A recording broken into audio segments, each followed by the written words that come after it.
그런데 기업의 변화를 이끌어낸 한 축엔 바로 소비자의 변심이 있다는데요.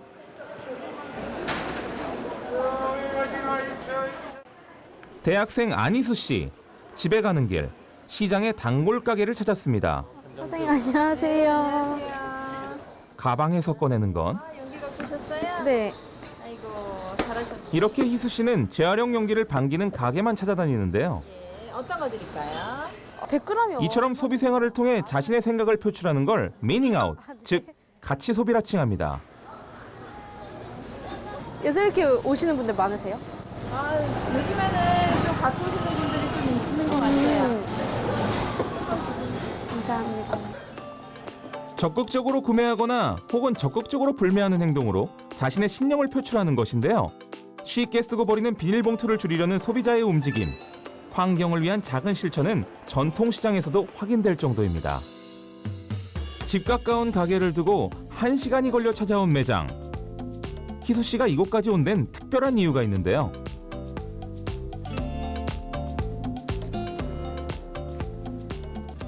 이거는 페트병으로 만든 건가요?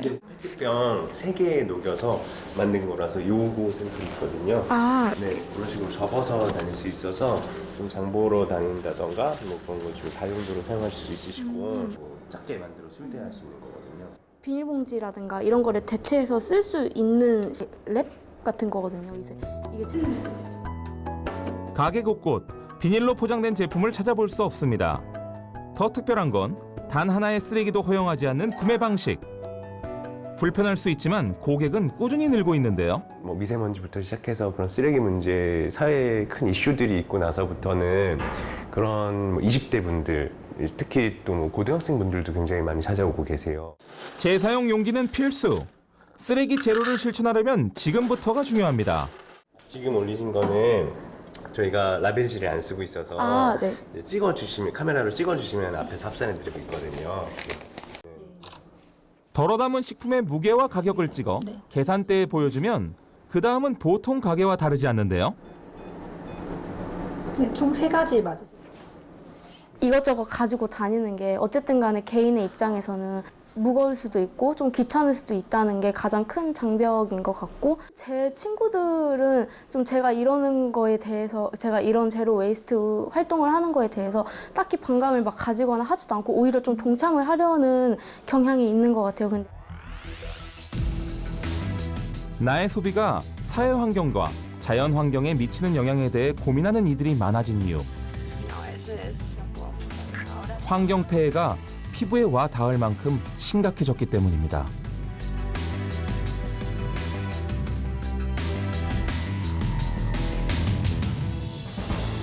소비자들의 이 같은 움직임은 이른바 착한 소비라 불리는데요. 새로운 기준, 착한 소비는 기업의 사회적 책임을 더 무겁게 하고 있습니다. 최근 소비자를 대상으로 한 설문을 보면 2명 중 1명꼴로 누군가에게 도움을 줄 수 있다면 조금 비싸도 살 의향이 있다. 또한 올바른 상품을 구매하기 위해 추가 비용을 쓸 의향이 있다고 답했을 정도인데요. 기업 입장에서는 하나의 물건을 팔 때 옛날에는 뭐 이게 기능이 뭐고요, 재료는 뭐고요, 내지는 가격이 뭔다라는 소위 얘기하는 그냥 표면적인 가치, 제품의 가치를 표현하는데 충분했다면 이거로는 충분하지 않다는 거예요. 도대체 이게 어떤 소재로 만들었는지, 그 다음에 이제 누가 만들었는지, 왜 만들었는지, 사고 난 다음에 내가 쓰고 나니까 나의 느낌은 뭔지에 대해서 끊임없이 정보 서치를 하고 그거를 마구 이제 공개를 하게 되는 거예요. 그 예로 지난해 무역 분쟁으로 시작된 일본 제품 불매 운동을 들 수 있습니다. 일본 제품 불매 운동은 SNS를 통해 확산되고 SNS에서 가장 뜨거웠는데요. 이는 착한 소비 성향이 가장 두드러지는 밀레니얼 세대의 참여가 높았기 때문입니다. 이들은 10년 후 경제활동 인구의 70%를 차지할 전망인데요. 이 물건의 스토리가 되게 중요해요. 그래서 재화를 사지만 그 뒷단에 숨어 있는 이 재화의 스토리를 끊임없이 추구를 하게 되고, 그거를 삼으로써 나는 이런 사람이야, 나는 이런 정체성과 이런 가치와 신념이 있는 사람이야를 표현하는 거를 굉장히 좋아하는 거죠.